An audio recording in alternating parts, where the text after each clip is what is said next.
What has our worst fight taught you? Damn, I'm a fool for love. Because I come out of every fight saying, fuck, I love this babe. Like, I cannot just vex.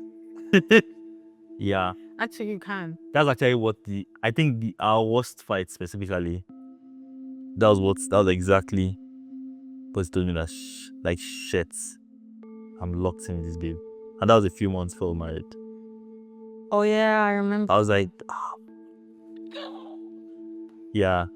And there was time for both of us to say, no, to hell with all of this. And we were like, yeah, I think our worst fight has taught me the same thing, because it was like, if we could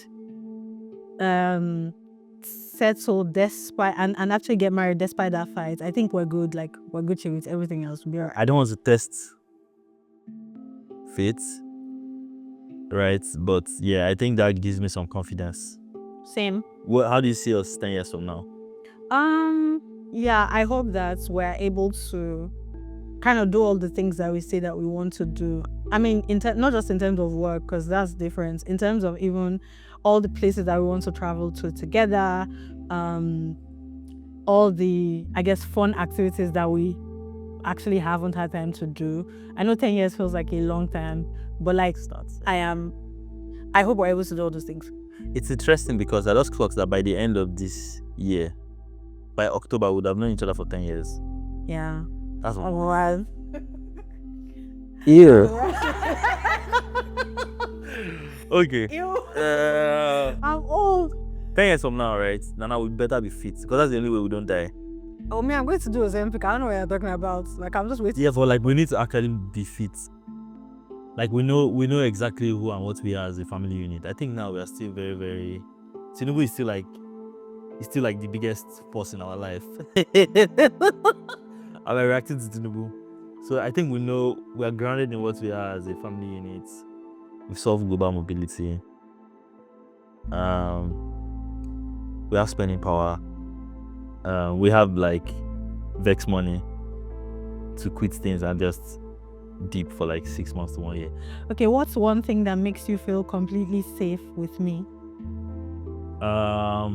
You have I got you energy. What the fuck is that?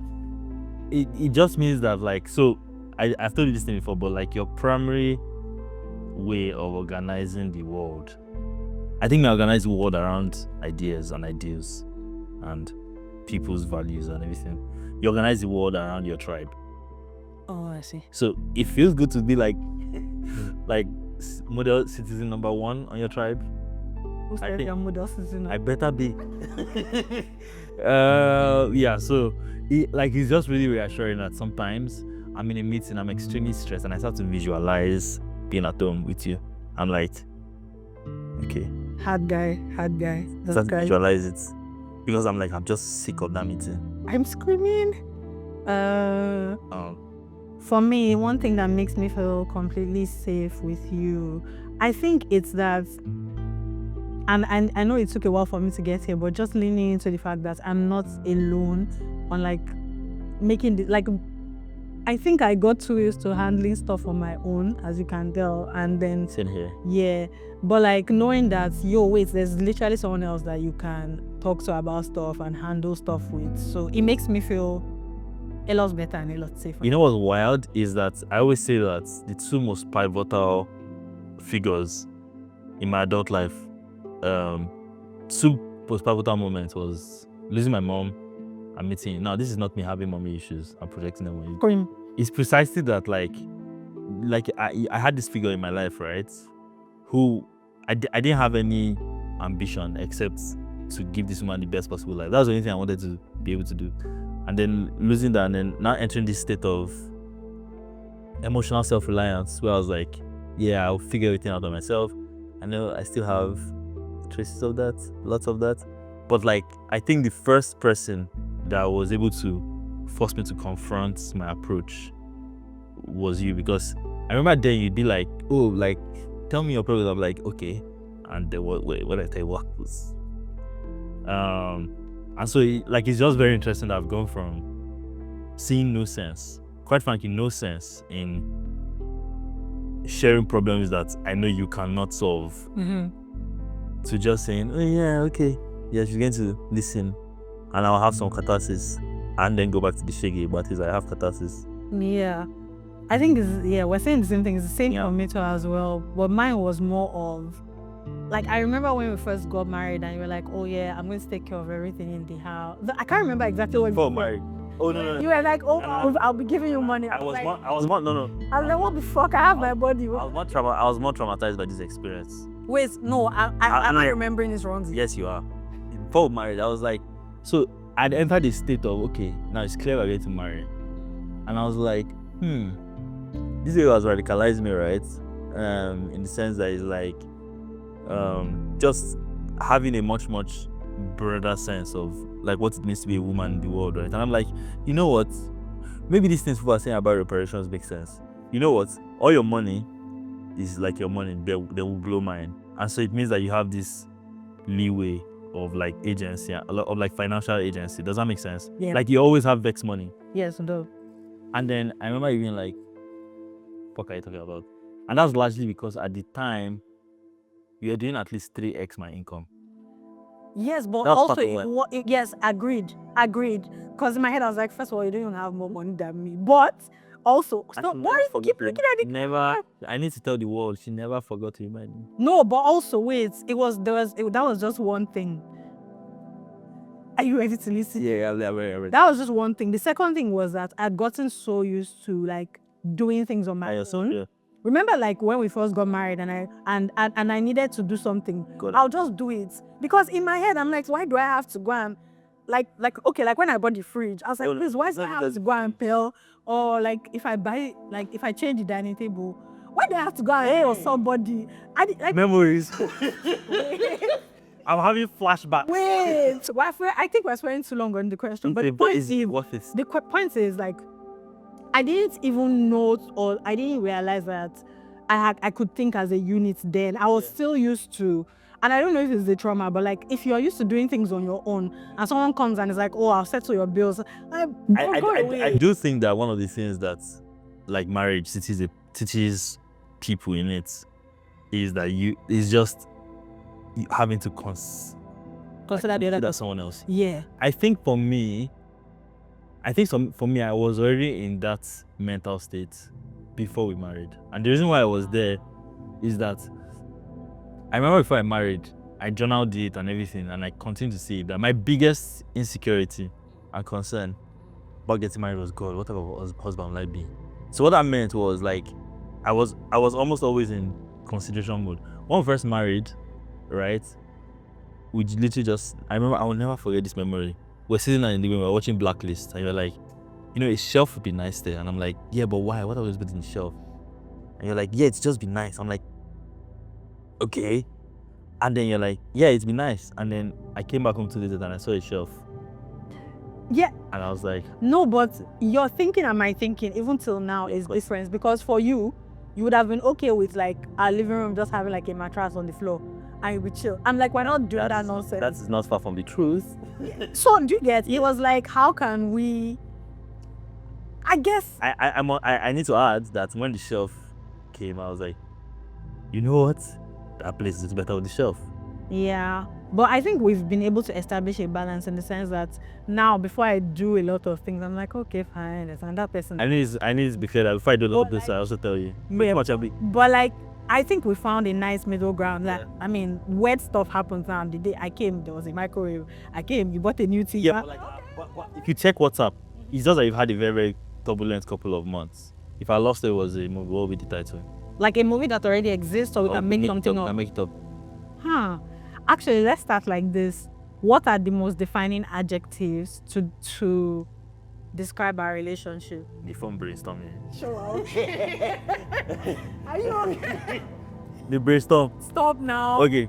Most defining adjectives. I think this is generally compromise. Lots of compromise. Yes. Yeah. Compromise. I mean, there's obviously the love. Lots of have fun.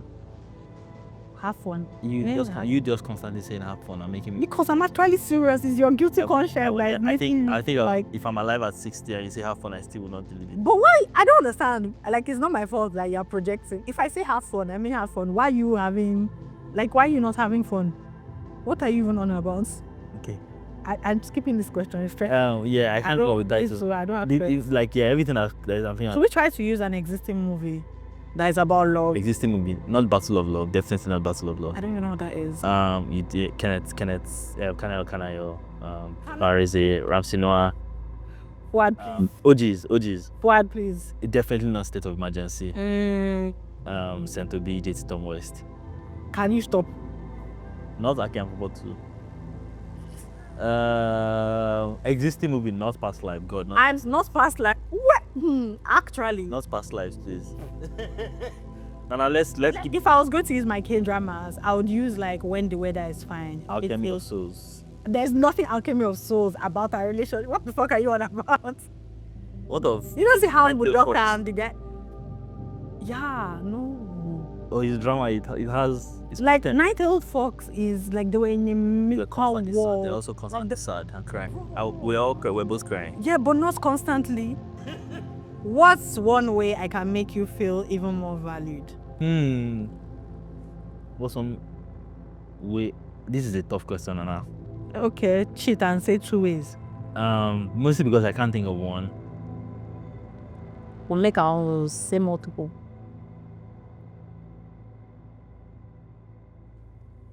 I don't know if this is because like I feel valued or it's just me having very, very low expectations that I need to fix. But I honestly can't think of anything. Should I tell you one way you make me feel more valued? Mine was Ozempic. Buy me Ozempic. I'm joking. Pay for my trip to South Korea. Let me go and see my. We said I just figured that out. We said we'll figure it out. I actually can't think of anything because I genuinely feel like all these things I'm saying like fun and games, but I genuinely feel that you always show up for me. Like Loki, I know that. What are you doing? What are you doing? Loki, I know that. Like you're in my corner. I'm not like there's no doubts there. What's some question you wish I'd ask you more often? A question? You wish I'd ask you more often? Let me think.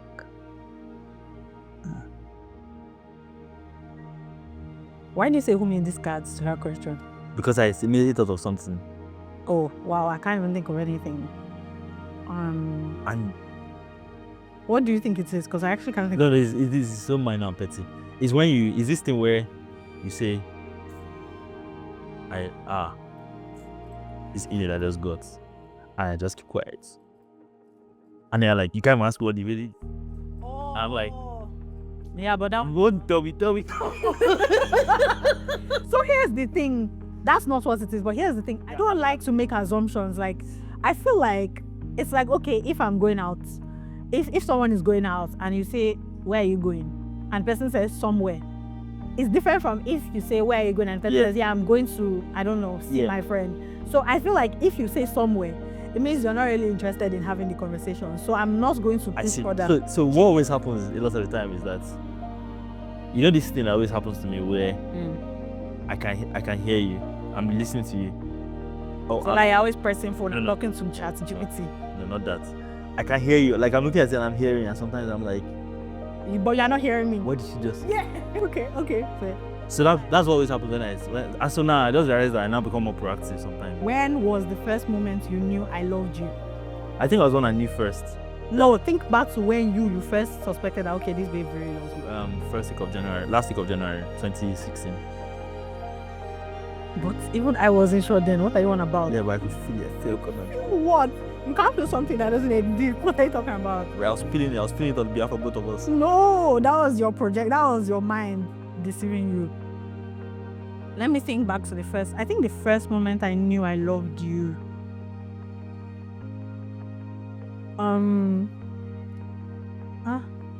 It would be when I came back to Nigeria, and I think it was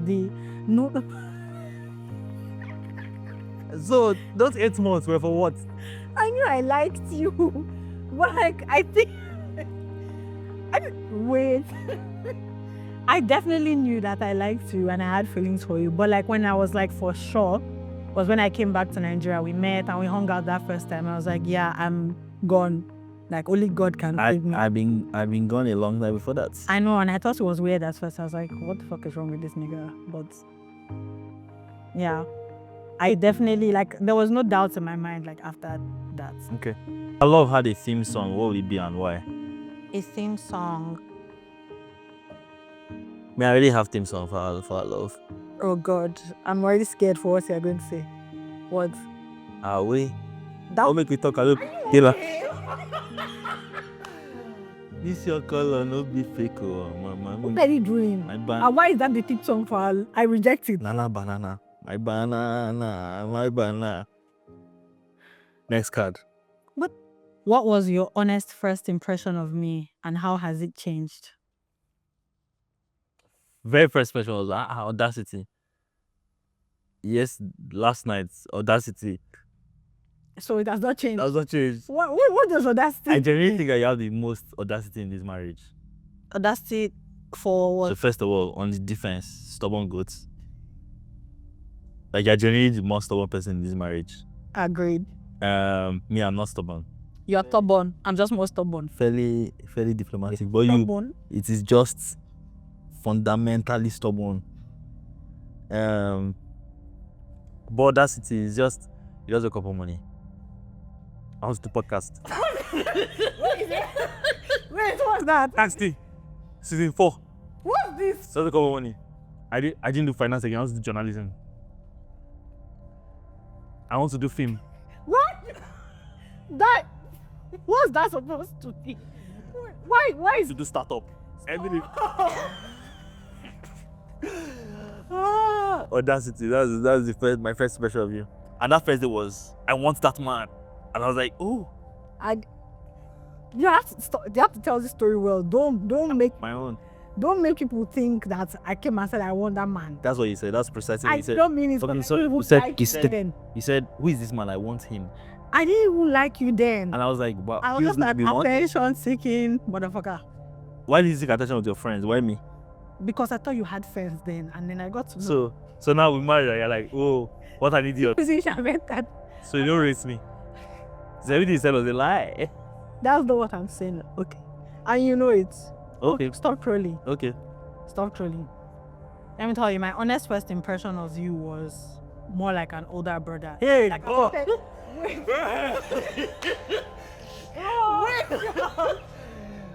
Wait. I get this a lot. So at the time. Oh, I got this a lot. At the time. And if you remember, like I didn't believe your age. I genuinely thought you were in your 30s then. So I was, wait, you had 30 plus vibe. So when you were like, oh, I'm 23, I was like, this motherfucker is lying. Because so I like that whole thing of me even liking you, like it was very hard to like you because I was like, okay, you like what pearls. Well, like, no wait. So that's why when you were telling me like, oh, I'm 23, I was arguing with you because I was like, this man is lying. Until I now, you know, were you 24, 23? 24. Okay. Why do I remember it's 23? So I had to start asking our mutual friends. Disney. I was like, how old is Fuad? Like, and they were like, oh yeah, he's 23, 24. I'm like, oh.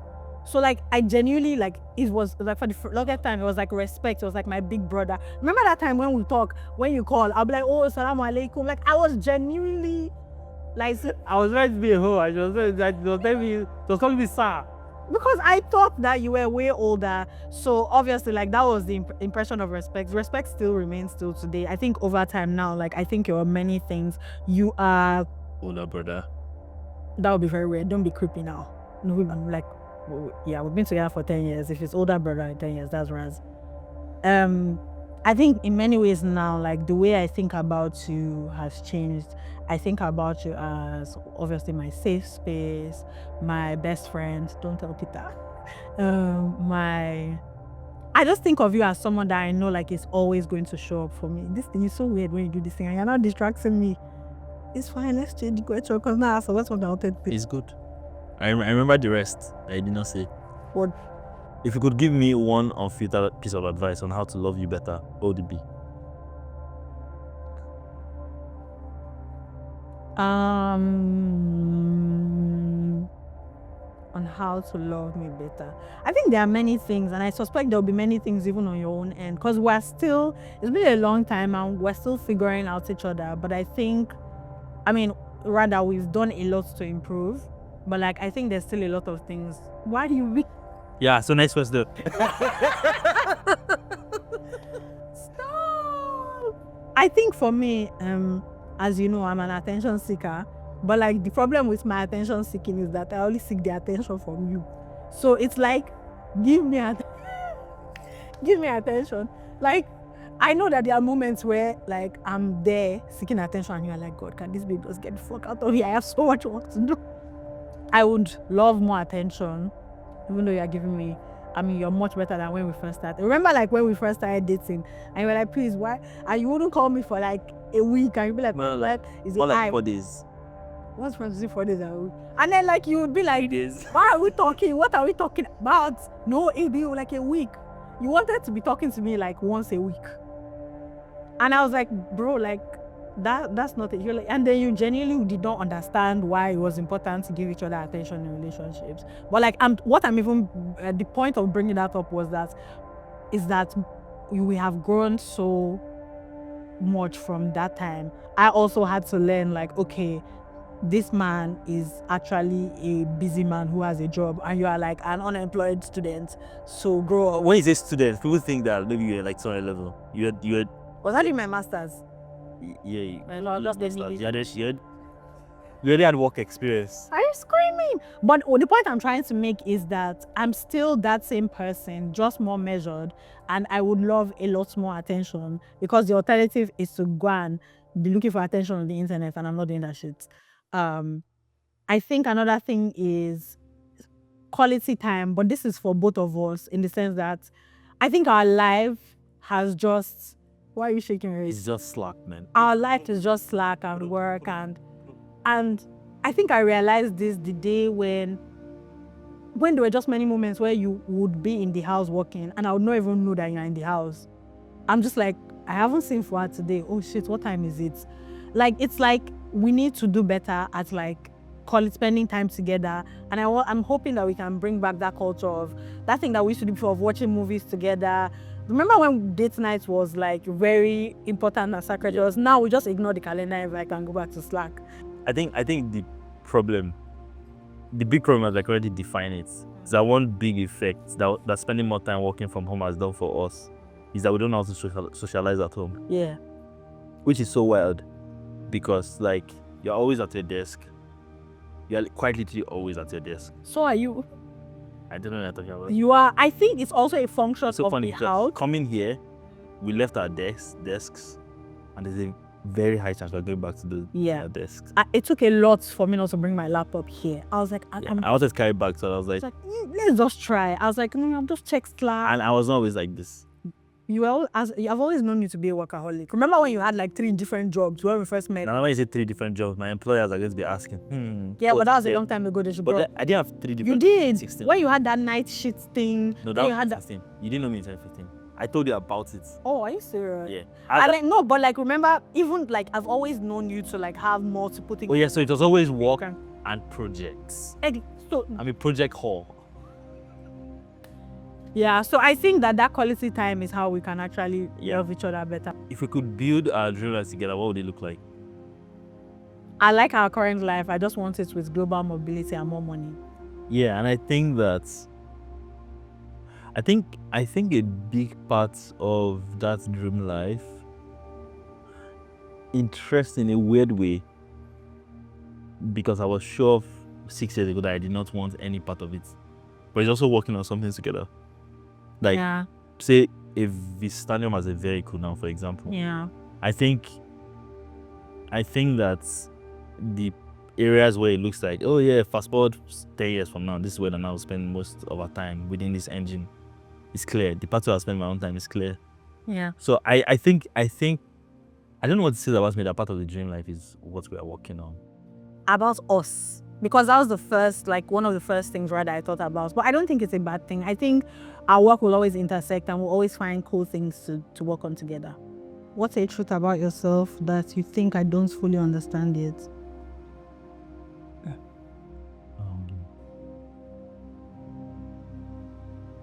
I think it's also how I see the world fundamentally. That was what I was going to say. I think many people struggle to reconcile it actually. But I have a very, very weird ability, even sometimes at my own detriment, to remove myself from situations and zoom all the way out, and just like see the scape. How many people are fighting, for example, and you do that? They're like, "That's not the fucking point." I'm like, "Yeah, but like that's my primary point. That's my mental model of the world, if that makes sense." That's why I get along very well with Hassan, because Hassan also has that tendency. There are like 4 people that you are like Hassan, Shei, Michael Famoroti. Yeah. You guys should have a group chat of yours, all of you. Like we'd literally go on and on for hours debating something, and there will be no bad blood. Just purely debating the use of the word sacrament, for example. What's the truth about you that I wish I understood better? I feel like for me is that you don't understand how my brain works a lot, which is because I also don't understand how my brain works. Why are you laughing? Was that predictable? Yeah, it was. Yeah, because that's what it is. Yeah, I think it's largely specifically around anxiety. What's one thing that instantly makes you feel closer to me? Closer. Fuad, why are you laughing? Because all the things are just flashing in my head. Closer to you. I think when we share experiences together, like when we watch a show together, when we travel together, I think doing things together makes me feel closer. Or when we open up about our struggles and we kind of hear the other person's perspectives. But then if you meet physically closer, I guess every time we're physically closer, I feel closer to you. My own is that every time we share food is one. That's why I really like. Please, I really like. Stop saying we, because you're always begging and taking out of my food. I don't want to share. It's not against my will. It's a love language. For who? Me. It's an act of intimacy. What do you think is the secret to staying in love for a lifetime? I think what is the secret to staying in love for 10 years is a good start. Yeah, a lifetime is too far. Like, let's calm down. I think it is establishing a minimum viable love states. Like, because it's like there's a minimum viable and something. Meaning a minimum viable. It's like we just love it. Like there's a base, like a base tone of love, right? That we are not going. Yeah, like it doesn't get worse. All right. And then we just go up, down. So I think even in the last 18 months, we've had highs and we've had weird lows. Like, and the weird lows tend to come from like tension that is unresolved. So I guess it's safe to say that secret to staying in love is finding tension and resolving it quickly. Because once tension builds up, becomes resentment, becomes that fucker. And it's so funny how, like, the way I was saying someone a few days ago, the way like relationships work. You're with the person and we have all these logical reasons for why we're the person, but most of the time they are wrong. Because I think the most important question is just always asking, is it worth it with this person? Because what happens is that the moment it stops feeling worth it with this person, all the things you could tolerate become disgusting. Yes. I don't know the secret to staying in love for a lifetime, but I think A lifetime. I was going to, or even 10 years. I think I was just going to say the constant communication. I think for us, that's what has helped us. We talk about everything. We try to resolve things as soon as they happen. So, what's a moment of emotional intimacy we shared that you never forget? What is emotional intimacy? Like maybe we opened up about something. When I tell you these people are deep. Yeah, like we speak the English. I think something I cannot forget was someone had died. One of my guys had died. And I was crying. And it's probably the second time you had seen me cry ever. Yeah, you don't cry. And I really tried, but they beat all the tears out of me. You cry for Alchemy of Souls or stupid shit. Yes, I cried for like. And you cried for Crash Landing on You. Yeah, I cried for Crash Landing on You. Hard guy, continue, sorry. And then I was crying, and then he started crying, and as I was crying, I was like, "Why is this babe crying?" And I was like, "Cause you were even with this." Why did they cry? Why did they cry? They hold me. So it's just a crying, wiping herself. Why is she crying? Because you're crying. But like, I remember it's just feeling very good. It's like, like when you take a drug. Not like I do drugs, but I take a drug and I'm like, why is my brain itching? Like, you know what's happening, but you're still feeling it. I see. Yeah. Oh, interesting. What's your own? Moment of emotional intimacy.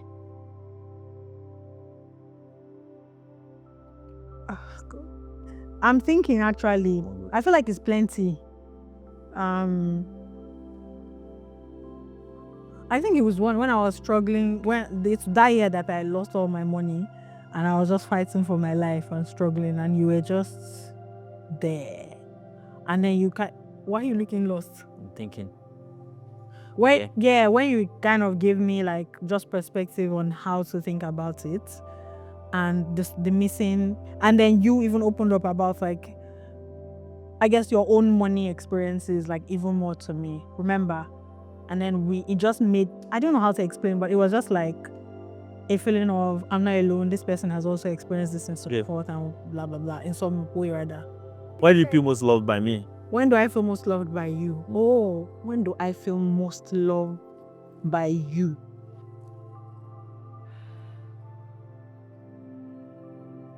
I feel like knowing that your love exists is a constant. Like I'm unable to. But allow me to talk now. When you finish, continue. Like there's no. I feel most loved in these moments. Like it's always like I don't doubt exactly. I don't doubt it. So I'm done. You're annoyed. When I feel most loved by you, to be honest, I'm so basic. Because like I could be in the middle of a very, very turbulent day, and I'll just open my door. Why are you always doing that when you're talking about me? Like before you were doing like this, like that's not. You're always acting strict. You don't open the door. That's your interpretation of acting strict. I just say, I got you food. I'm like, oh. You're a disgrace. Always like it always gets me. You're a disgrace to the Twitter men. My heart, I'm like, who sent you message? But thank you for no one sending you a message. Like, it's funny because like what it really is like food is one way it manifests, right? But it's also like many tiny little things. It's like it's like it's a very weird thing because it reminds me of omotenashi. Omotenashi is this Japanese philosophy around like proactive. Why did that thing sound like a Yoruba name? Yeah, like a lot of Japanese things sound Yoruba sometimes. They sound Yoruba or Birom. Birom. Yeah. Huh. Gatao, Timchang, Langtang. Huh. So omotenashi is this concept of like proactive hospitality, where you anticipate the needs of the other person or the subject before they even know they have the need. And that's kind of like your middle name, like in the true sense of it, because like it's like the little something I'm not even considering it because I'm like, yeah, and then that happened. Like sometimes it's like when I'm embarrassingly, I remember when I was embarrassingly broke and he just sent me money. I think it does this God says. So that doesn't count. No. What verbity now? Yeah, I really think that I think it's also a constant state, but if I had to define it, I'd say it is just that act of proactively looking out without even thinking I need it. Yeah. Stories like this, they stick with you, don't they? They make you pause, think, and even feel a little deeper. And that's why we do what we do, to help people connect, laugh, and love a little more, even in the smallest moment. If you want to bring that feeling home, the Bond Cards is a simple way for you to connect, for you to open up those real conversations, the ones that stay with you long after the moment is over. You can find the link below. And if you want to discover more stories that make you feel, hit subscribe. We can't wait to share the next one with you.